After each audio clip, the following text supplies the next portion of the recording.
Since mid-November 2023, the Red Sea has now become a hot spot for escalating tensions as Houthi rebels based in Yemen, with backing from Iran, have launched numerous attacks on commercial ships.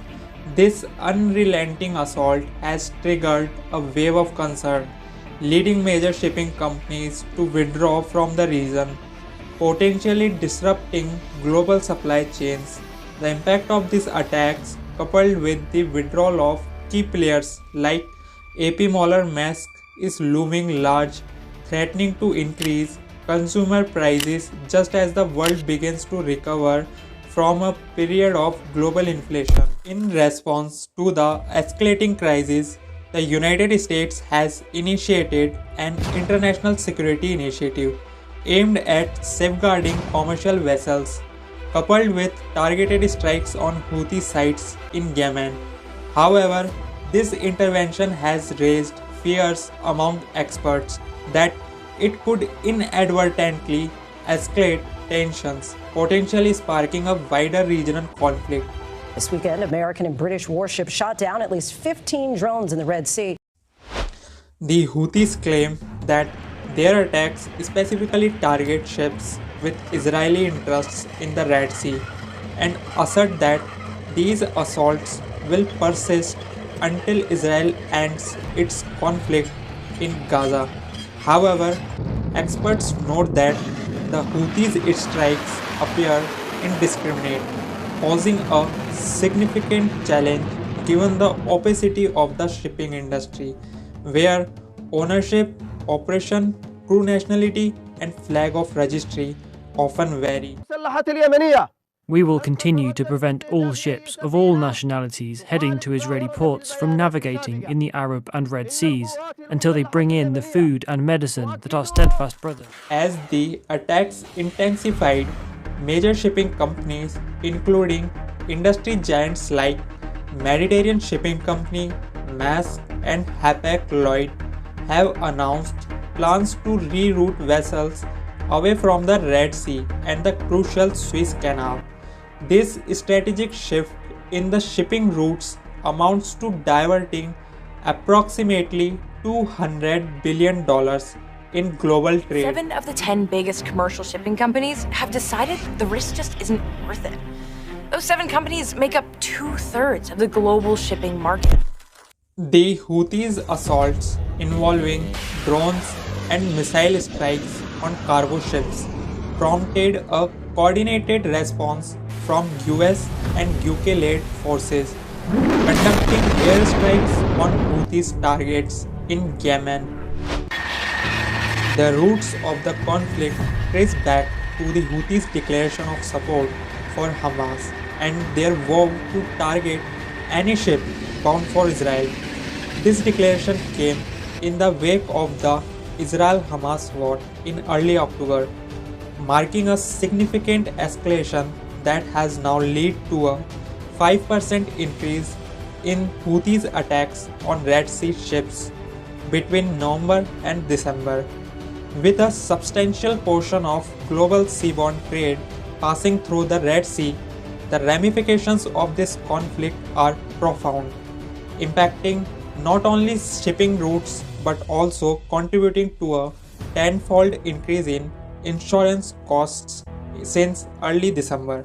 Because of these Houthi attacks against commercial shipping, is that thousands of ships have had to divert, take longer routes, pay more for insurance, and that gets translated into higher prices for people for everything from fuel to medicine to food.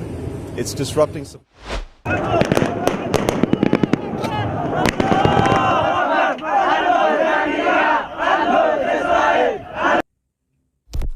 The Houthis, formerly known as Ansar Allah, are an armed group originating from the Zaidi sect of Yemen's Shia Muslim minority.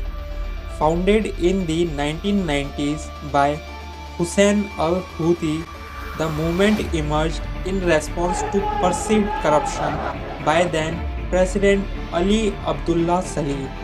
In 2003, Saleh, backed by Saudi Arabia's military, attempted to suppress the Houthi rebels, but they successfully repelled the forces. Engaged in a civil war since 2014 against Yemen's government, supported by a coalition led by Saudi Arabia and the UAE. The conflict has resulted in approximately 377,000 deaths and displaced 4 million people by early 2022, according to the UN. The Houthis aligned themselves with the Iranian-led Axis of Resistance, along with groups like Hamas and the Hezbollah, declaring opposition to Israel, the US, and the broader Western influence. What's sometimes called Iran's axis of resistance. That includes the Assad regime in Syria, militias in Iraq, Hezbollah in Lebanon, and Hamas in Gaza. Drawing inspiration from Lebanon's Shia armed group, that is Hezbollah, the Houthis have received extensive military training and expertise from Hezbollah since 2014. They also view Iran as an ally due to a shared enmity with Saudi Arabia, while Iran is suspected of supplying weapons to the Houthis. Both Iran and the Houthis deny direct involvement in attacks. The US and Saudi Arabia accuse Iran of supplying ballistic missiles used by the Houthis, breaching a UN armed embargo. Controlling significant portion of Yemen, including Sana'a and the north, the Houthis collect taxes, print money, and as of 2010 had an estimated 1 lakh to 1,20,000 followers, comprising armed troops and unarmed supporters, according to the UN Security Council. Our major shipping companies are suspending operations in the Red Sea due to the increased risk. Last month, we've seen a significant increase in the number of Houthi attacks on commercial shipping in the Red Sea. That's putting innocent lives at risk. It's disrupting the global economy, and it's also destabilizing the region. And in that time, we've also seen the single biggest attack on a Navy warship, a British Navy warship, that we've seen in decades. Now, it's clear that that type of behavior can't carry on. One of the world's most crucial trade routes, the Suez Canal, is under threat from Yemeni rebels. The Houthi attacks on shipping routes, particularly in the Red Sea and the Strait of Bab el-Mandeb, have significant implications for the global economy and trade. With 1/3 of all container traffic flowing through the Red Sea, any sustained disruption in trade could lead to a ripple effect of higher costs worldwide. The Red Sea is a crucial artery in the global shipping system, and its significance is underscored by the fact that 40% of Asia-Europe trade normally transits through this route. About 12% of all global trade passes through this canal, including 30% of the world's container shipments. We're talking about $1 trillion worth of goods every single year. The attacks have prompted some of the world's largest shipping firms, including Mediterranean Shipping Company and Maersk, to divert vessels away from the Red Sea, opting for a longer route around Africa's Cape of Good Hope. This decision, while avoiding the threat of attacks, adds at least 10 days to shipping times and costs companies millions of dollars. BP, reacting to the deteriorating security situation, has halted all shipments of oil through the Red Sea. The impact on the global economy is particularly evident in the energy sector, where 12% of seaborne oil and 8% of liquefied natural gas transits the Suez Canal. The disruption in this key route has prompted shipping companies to pass down increased expenses to consumers, France CGM, the world's second largest shippers, has recently announced a doubling of rates for shipping from Asia to Europe. About 10% of global oil shipments flow through this canal. Just to give you an idea, in the first half of 2023, that was about 9 million barrels a day. Moreover, the interconnected nature of shipping disruptions from the 2019 attacks in the Strait of Hormuz to the Suez Canal blockage in 2021 highlights the vulnerability of the global supply chain.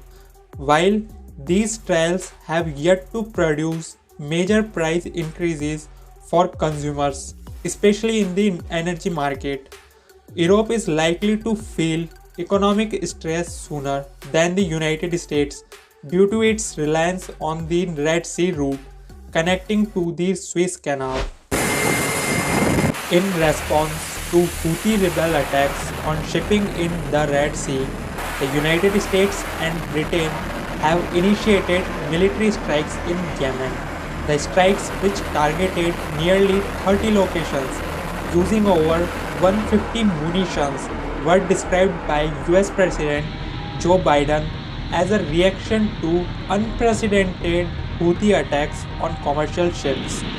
The objective is to convey a clear message that such attacks on personnel and threat to freedom of navigation will not be tolerated.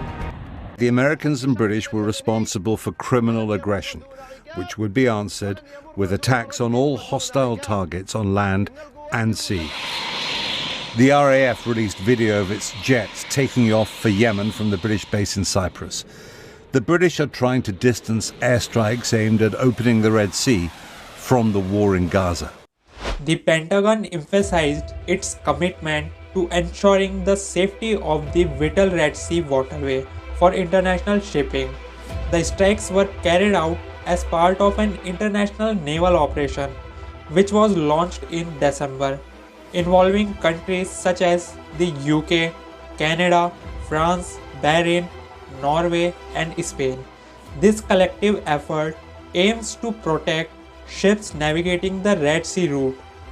Although some shipping companies had hesitated to resume operations due to security concerns, the Houthis, in response to the strikes, declared that all US and British assets are now legitimate targets. The rebels characterized the attacks on Yemen as barbaric and vowed retaliation. Meanwhile, the Saudi-backed, internationally recognized government of Yemen placed blame on the Houthis for dragging the country into military confrontation with their actions in the Red Sea. The situation remains dynamic, with ongoing monitoring by the US military emphasizing the goal of ensuring the safety and security of the Red Sea waterway for international shipping and mariners. The international community's joint effort seeks to stabilize the region and discourage further aggression while maintaining a focus on protecting vital maritime routes. So that's all from my side. Please make sure to hit the like button, and for more such insightful geopolitical case studies, please subscribe to our channel. Lastly, have a good day.